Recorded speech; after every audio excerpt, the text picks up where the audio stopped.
Richard Tice is trying to deflect away from his £600,000 tax dodging story by calling the Greens anti-Semitic.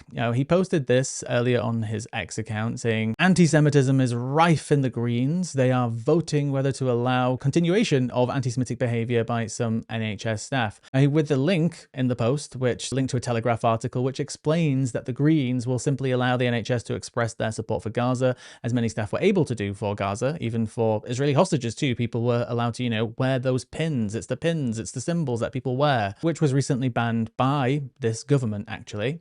No one is advocating for a nurse or a doctor to be able to openly discuss the Israel-Gaza issues, with patients at hospitals. We're talking about like people wearing pins, which again, by the way, there have literally been NHS-sponsored campaigns to support Ukrainians. Again, obviously, I think, and I'd like to hope that still many people support, Ukrainians' right to self-determination, but it's still technically within the same boundary of a political, I hate using the word conflict, but conflict, because it kind of reduces it down to something that it's not. It's bigger than that, but you get what I mean, right?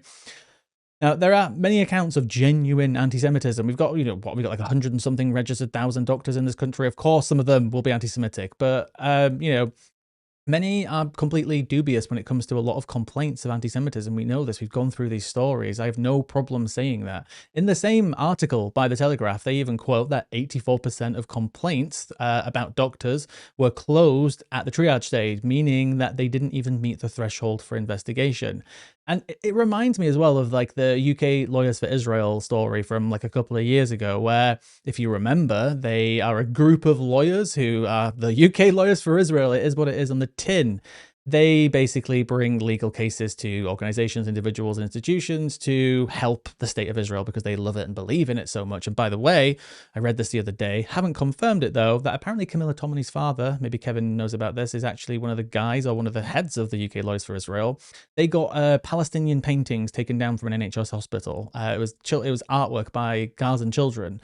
And they got it taken down because the UK Lawyers for Israel sent them a threatening legal warning saying that people were complaining and people felt threatened by it. And then Declassified, Support Independent Media, did a Freedom of Information request, which proved there were actually no complaints. There were no complaints. And this is the problem, because when it comes to anti-Semitism, it's something that we should all take seriously. And it's a hard thing to balance when you've got stories like, we know that the Jews don't control the media. It's stupid. It's ridiculous. But when you've got Benjamin Netanyahu on trial in Israel for literally trying to influence media in Israel, it's hard to have these conversations sometimes because you can so easily be accused of being anti-Semitic. But at the same time, we need to point out when anti-Semitism is absolutely being weaponized, and it constantly is.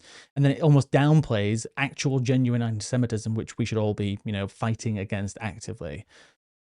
Kevin, I kind of want to, you can start wherever you want, but I kind of want to shape this conversation as well around kind of like reform, getting kind of a bit desperate and losing. More stories keep coming out about Nigel Farage, everything from his donors, everything that he's getting a lot of shit from with Iran, to just everything that's going on with the Reform Party. Are they getting a bit desperate? Their polling numbers are coming down. Where do you want to start with this? I'll let you go. Yeah, I think it's part of a great noticing that the media are currently engaging in with the Reform Party and with Nigel Farage specifically. That they have been his stenographers, they have been his amplifiers for so many years. They've been doing the job of making firstly UKIP and then Reform UK into a political juggernaut, which is why it shot up in the polls so much. And it's only now that the people are actually starting to look into this, that the media are starting to do even a semblance of the job they should have been doing for the last 25 years with Mr. Farage, that they're starting to notice things that I noticed years ago, because as you mentioned, and we talked about beforehand, I've been watching his cameos for years because many of them are harmless, silly nonsense. People will pay money to, and I don't know why you would give him money, but whatever, to say absurd things like, big chungus and what was the phrase? I clap my cheeks and my bussy does a cartwheel until he claps or something like that, and it's just absurd nonsense, right? Um, uh, Amazing absurdity. But within that, they've always been a set of people trying to trick him to say dumb shit, right? Including saying up the Ra, referencing the Irish Republican Army, which is a prescribed terrorist group here in the UK, of course. And of course, wishing happy birthday to Jerry Adams, the former leader of Sinn Féin, etc., etc. Don't forget our favourite singer from our favourite band. Remember that one? Oh yes, Mr. Ian Watkins. May you rest in piss, my man.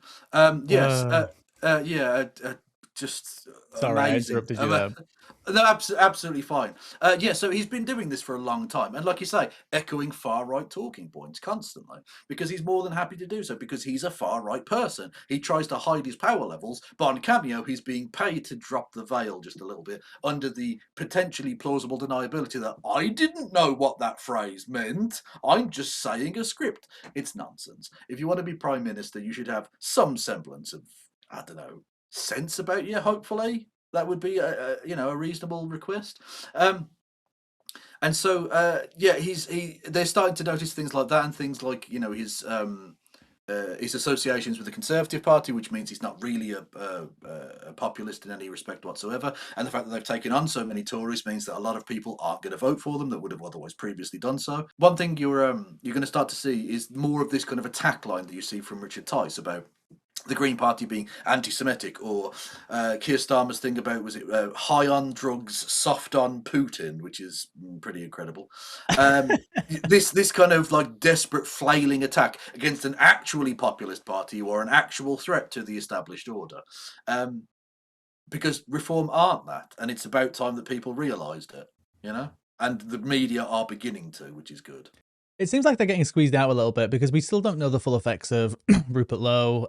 He's obviously over-egging himself, but he will have some effect, I think, because, that environment on X, there is a massive population of the crazy right-wingers on X who absolutely think the Reform are too liberal and too left and think Rupert Lowe is the answer. We haven't seen any actual genuine polling which shows if they're going to have any effect at all, but even a couple of points could have a big effect.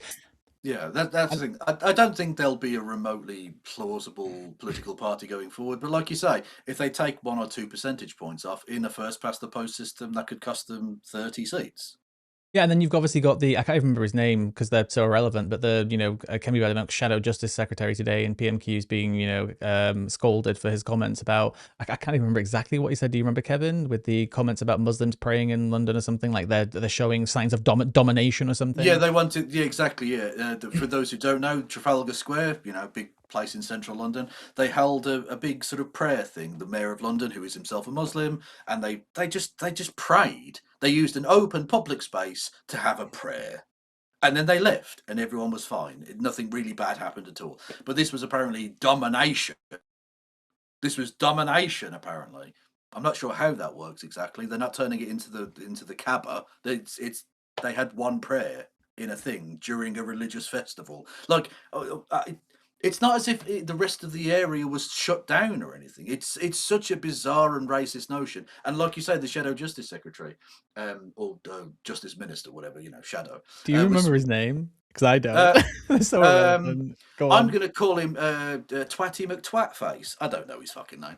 Anyway, he was saying, he was literally saying that this was an act of dominance. Is it? Oh, what does that mean? Exactly? Starmer quoting Tommy Robinson as well, picking that up today. Did you see that in PMQs? I did. It was fascinating to see. It's good to see that Keir Starmer has realised that aping the right wing isn't necessarily winning him any votes. So rather than doing the Island of Strangers stuff, he's now saying that Tommy Robinson is bad, which is it's moving in the right direction, I guess.